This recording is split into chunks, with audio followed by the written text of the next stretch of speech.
அஸ்ஸலாமு அலைக்கும். Welcome to பெனாஸ் cafe. இன்றைக்கி நம்ம ஒரு டே இன் மை லைஃப் தான் பார்க்க போகிறோம். லாஸ்ட் வீக் செவ்வாய்க்கிழமை அன்னைக்கு எல்லோரும் வெளியில் போனதுக்கப்புறம் அன்னைக்கு பகலில் கொஞ்சம் வேலைகள்லாம் இருந்தது. ஸோ அதை அப்படியே வந்து உங்களுக்கு விலாகாகவே ஷேர் பண்ணலாம் அப்படிங்கிற மாதிரி தான் இந்த வீடியோ எடுத்திருந்தேன். ஸோ வீடியோவை ஸ்கிப் பண்ணாமல் பாருங்கள். இது வரைக்கும் நம்ம சேனலை வந்து சப்ஸ்கிரைப் பண்ணாமல் இருக்கீங்க அப்படின்னா சப்ஸ்கிரைப் பண்ணிக்கோங்க. பக்கத்தில் இருக்க பெல் ஐக்கானே கிளிக் பண்ணிக்கோங்க. அப்போ தான் நம்ம போடுற வீடியோஸ் எல்லாமே உங்களுக்கு நோட்டிஃபிகேஷனாக கிடைக்கும். வாங்க இப்போ வீடியோக்குள்ளே போயிடலாம். அன்றைக்கி வந்து நான் எல்லோரும் போனதுக்கப்புறம் ஒரு 8 மணிக்கு வந்து என்னுடைய வேலையை வந்து ஸ்டார்ட் பண்ணேன். ஃபஸ்ட்டு என்னோடய பிரேக்ஃபாஸ்ட்டை வந்து முடிச்சுட்டேன். அன்றைக்கி வந்து பிரெட் ஆம்லேட்டு தான் நான் சாப்பிட்டேன். அதுக்கு வந்து முட்டை, வெங்காயம், மல்லி இலை, மஞ்சள் தூள், மிளகாய் தூள், உப்பு எல்லாம் சேர்த்து நல்லா அடித்து எடுத்துகிட்டு அதை வந்து ஆம்லேட் மாதிரி போட்டுட்டு அது மேலே ப்ரெட்டை வந்து 2 பக்கமும் போட்டு பெரட்டி எடுத்துகிட்டு கொஞ்சமாக கெச்சப் போட்டு டோஸ்ட் பண்ணி எடுத்து சாப்பிட்டேன். ஸோ இதில் சீஸ் சேர்த்துக்கிறோம் அப்படின்னாலும் சேர்த்துக்கலாம். எனக்கு தேவைப்படல, அதனால் நான் கெச்சப் மட்டும் போட்டு நல்லா டோஸ்ட் பண்ணி சாப்பிட்டேன். ஸோ ஃபில்லிங்காக இருக்கும், நல்லாயிருக்கும்.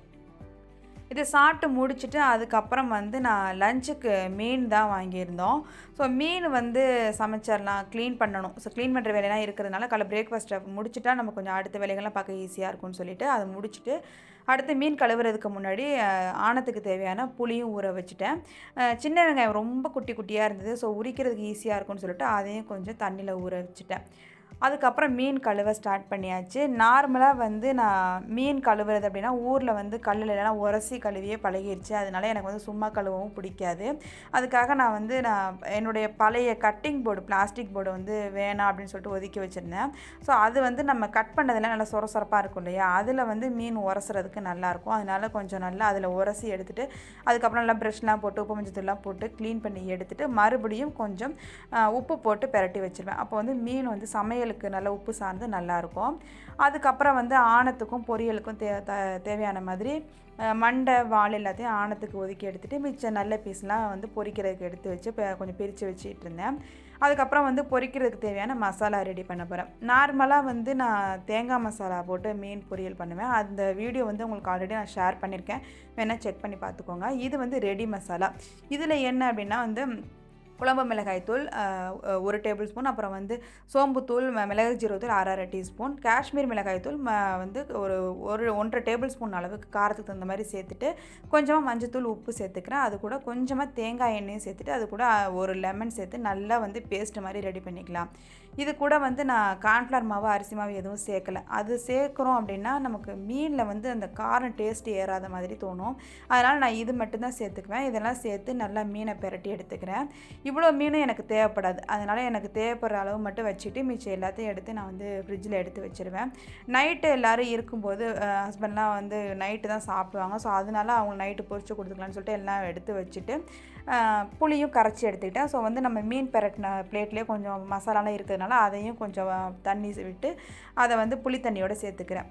இதுக்கு வந்து ஆணத்தை ஃபஸ்ட்டு நான் கூட்டிக்கிறேன். அதுக்கு மஞ்சள் தூள், குழம்பு மிளகாய் தூள் வந்து 2 டேபிள் ஸ்பூன், மஞ்சள் தூள் 1/2 டீஸ்பூன், அது கூட மல்லித்தூள் வந்து 1 டேபிள் ஸ்பூன் சேர்த்துக்கிறேன். சேர்த்துட்டு இது நல்லா கட்டி இல்லாமல் கலந்துக்கிட்டு நம்ம ஆணத்துக்கு எடுத்து வச்சுருந்த மீனை வந்து அதில் சேர்த்துக்கலாம். இது மாதிரி சேர்த்து வைக்கிறதுனால மீன் வந்து கொஞ்சம் நல்லா புளி வந்து சார்ந்துக்கிட்டு இருக்கும். நம்ம மற்றதெல்லாம் ரெடி பண்ணுற வரைக்கும் கொஞ்சம் மீனும் நல்லாயிருக்கும். அதனால் நான் இது மாதிரி போட்டு எடுத்து வச்சுட்டு அதுக்கப்புறம் வந்து ஆணம் தாளிக்க ஆரம்பிச்சிட்டேன். முழுக்க வந்து நல்லெண்ணெயிலே தாளிக்கும் போது நல்லா டேஸ்ட்டாக இருக்கும். அதனால் முழுசாக வந்து நான் நல்லெண்ணெயே சேர்த்துக்கிறேன், வேறு எந்த எண்ணெயும் கலக்கலை. எண்ணெய் காஞ்சதுக்கப்புறம் 1/2 டீஸ்பூன் சீரகம், 1/4 டீஸ்பூன் வெந்தயம் சேர்த்துட்டு கொஞ்சமாக கருவேப்பிலை சேர்த்து பொரிஞ்சு வந்ததுக்கப்புறம் நம்ம எடுத்து வச்சுருக்க ஒரு கைப்பிடி அளவு சின்ன வெங்காயம் சேர்த்துக்கிறேன். ரொம்ப பொடியாலாம் கட் பண்ணணும்னு அவசியம் இல்லை, கொஞ்சம் மீடியம் சைஸாகவே கட் பண்ணிக்கலாம். நல்லா ஓரளவுக்கு வதங்கி வந்ததுக்கப்புறம் 3 பழுத்த தக்காளி சேர்த்துக்கிறேன். சின்ன சைஸாக தான் இருந்தது. ஸோ 3 தக்காளி சேர்த்துட்டு 3 பச்சை மிளகாய் காரத்துக்கு தகுந்த மாதிரி சேர்த்துக்கிறேன். ஆணத்துக்கு தேவையான உப்பு சேர்த்து இதை வந்து மூடி வச்சு சிம்லேயே ஒரு 5 நிமிஷம் வேக விட்டோம் அப்படின்னாக்கா இந்த தக்காளி நல்லா மசிஞ்சு வந்துடும்.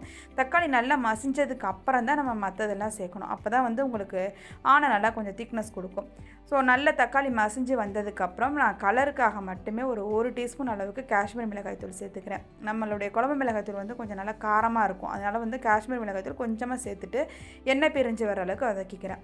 அது நல்லா வதங்கி வந்ததுக்கப்புறம் நம்ம கூட்டி வச்சுருந்த ஆணத்தை வந்து சேர்த்துடலாம். மீனை இப்போ சேர்க்க வேண்டாம், மீனை வந்து தனியாக எடுத்து வச்சுக்கலாம். இது கூட 1/4 கப் அளவு தேங்காயை சேர்த்து நல்லா பேஸ்ட்டாக அரைச்சி இது சேர்த்துக்கிறேன். இது கூட கொஞ்சமாக தண்ணி விட்டு அலசி இதை வந்து ஒரு 10 நிமிஷம் அப்படியே மீடியம் ஃப்ளேமில் கொதிக்க வச்சுக்கலாம். ரொம்ப மூடி வச்சு வேக வைக்க வேண்டாம். ஆணை வந்து பொங்குன மாதிரி பொங்கி ஊற்றிருச்சு அப்படின்னா உங்களுக்கு நல்லா இருக்காது. அதனால் வந்து ஹாஃப் மட்டும் மூடி இருக்க மாதிரி வச்சுட்டு ஒரு 10 நிமிஷம் அப்படியே கொதிக்க விட்டுட்டேன். ஆணை நல்லா கொதித்து வந்துருச்சு. இப்போ வந்து மீன் சேர்த்துக்கிறேன். மீன் சேர்க்கும்போது மாங்காய் வந்து கொஞ்சம் பிஞ்சாக தான் இருந்தது. அதனால் அது கூட வந்து மாங்காயை சேர்த்துக்கிறேன். மாங்காய் சேர்க்கும்போது மீன் ஆனால் நல்ல வாசமாகவும் இருக்கும், டேஸ்ட்டும் நல்லாயிருக்கும். அதனால் நான் எப்போவுமே மீன் வாங்கும்போது மேக்ஸிமம் வந்து மாங்காய் இருக்கிற மாதிரி தான் பார்த்துக்குவேன். ஸோ அன்றைக்கும் மாங்காய் சேர்த்து தான் நான் மீனான செஞ்சுருந்தேன். ஸோ மாங்காயும் மீனும் நல்லா கொதித்து வேகட்டும் அப்படின்னு சொல்லிட்டு சிம்லேயே ஒரு 10 நிமிஷம் விட்டுட்டேன். அது வேகிற கேப்லேயே வந்து கொஞ்சம் வீடெல்லாம் க்ளீன் பண்ண ஆரம்பிச்சிட்டேன். ஸோ உங்கள் சைட் பை சைட் நம்ம ஒவ்வொரு வேலையை பார்க்க ஆரம்பிச்சிட்டோம் அப்படின்னா நமக்கும் கொஞ்சம் ஈஸியாக இருக்கும். ஸோ அதனால் நான் வீடெல்லாம் கொஞ்சம் க்ளீன் பண்ணிகிட்டு இருந்தேன். ஆனமும் ஒரு 10 நிமிஷம் நல்லா அப்படியே சிம்லேயே கொதித்து வெந்துருச்சு. நல்ல எண்ணெய் பிரிஞ்சு வந்துருச்சு பாருங்கள். இந்த டைமில் வந்து நான் உப்பு புளியெல்லாம் செக் பண்ணிவிட்டேன். எல்லாமே எனக்கு கரெக்டாக இருந்தது. நான் வந்து ஆணை தாளிக்கும் போது கொஞ்சம் உப்பு சேர்த்துருந்தேன். நார்மலாக நான் மீன்லேயுமே கொஞ்சம் உப்பு சேர்த்துருப்பேன் அப்படிங்கிறனால எனக்கு கரெக்டாக இருக்கும்.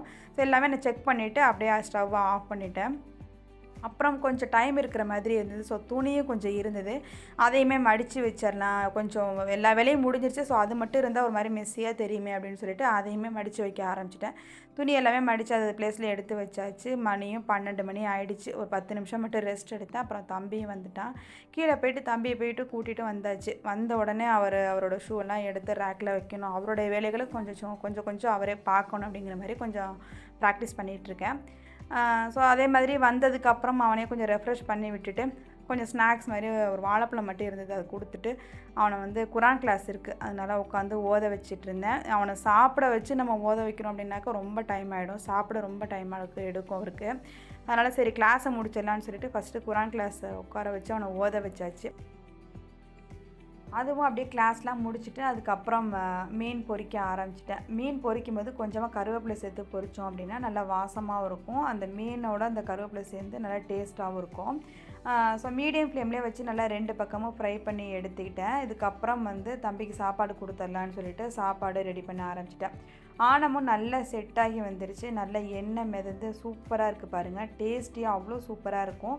ஸோ ட்ரை பண்ணி பாருங்கள். இந்த ரெசிபி ரொம்ப சூப்பராக உங்களுக்கு ரொம்ப பிடிக்கும். இதோட என்னோடய விலாகை நான் வந்து முடிச்சுக்கிறேன். இன்ஷா அல்லாஹ் அடுத்த இன்ட்ரெஸ்டிங்கான ஒரு வீடியோவோட உங்களை மீட் பண்ணுறேன். தேங்க்யூ.